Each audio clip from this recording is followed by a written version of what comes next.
ধানমন্ডি ও science lab এলাকায় বিক্ষোভকারীরা এবং যারা কোটা সংস্কার এক দফা দাবি আদায়ে আজকেও মাঠে নেমেছে সেসব শিক্ষার্থী এবং চাকরি প্রত্যাশীরা এবং কলেজ শিক্ষার্থীরা 11টার পর থেকে বিচ্ছিন্নভাবে একত্রিত হওয়ার চেষ্টা করছে, কিন্তু এভাবেই পুলিশ এই বিচ্ছিন্নভাবে যারা একত্রিত হওয়ার চেষ্টা করছে তাদেরকে আলাদা করে দিয়েছে। এবং আমরা যেটি দেখেছি সায়েন্স ল্যাব মোড়ের চারপাশ থেকে শিক্ষার্থীরা একত্রিত হওয়ার চেষ্টা করছে, কিন্তু পুলিশ সেটিকে ছত্রভঙ্গ করে দিচ্ছে। এবং কোটা সংস্কারের যে এক দফা দাবি আদায়ে শুধু বিশ্ববিদ্যালয়ের শিক্ষার্থী না, কলেজ শিক্ষার্থীরাও যুক্ত হয়েছে। তাতে করে এই সায়েন্স ল্যাব এলাকায় যেটি আমরা দেখছি, তাদের যে শিক্ষার্থীরা বারবার চেষ্টা করছেন একত্রিত হওয়ার জন্য।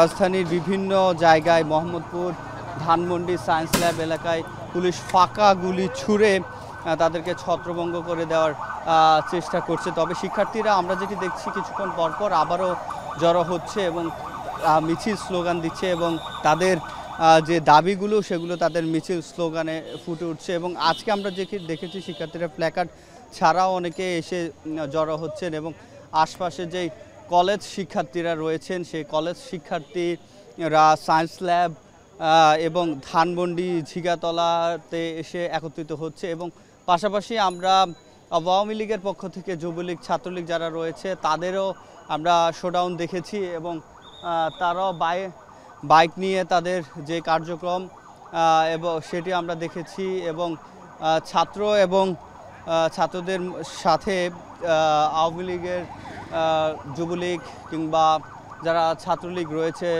তাদের মধ্যেও আমরা দেখি দুই পক্ষের যে মুখোমুখি সংঘর্ষ সেটিও দেখেছি আমরা।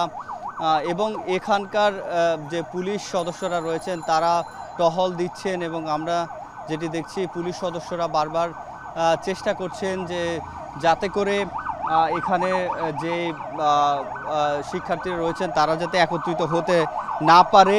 এবং এই যে সায়েন্স ল্যাব, ধানমন্ডি, এই আশপাশের এলাকা থেকে এই ছিল আমার কাছে সবশেষ।